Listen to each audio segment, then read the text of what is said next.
কিমান লিখছো 4 এটো 8 এনেকে আমি চিন দিব লাগিব কেইটা চিন দিম এটা 4টা 1 2 3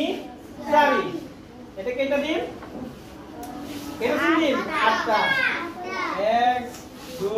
3 4 5 6 7 8 হয়না কেইটাকে ভাগ করবা দিছে আমি দুটাকে ভাগ করি একটা দুটা আমি কেটা পাইছো কেটা ভাগ পাইছো চারিটা দুটা ভাগ পাইছো আমি এতে এটা আমি চাবি এটা কেটা দেব এটা চারিটা দুটা তিনটা চারিটা কেটা ভাগ পাইছো চারিটা এটা আমার উত্তর কিমান হবে 2 4 24 48 যদি আমি 2 দিয়ে হরণ করি কিমান পাম 24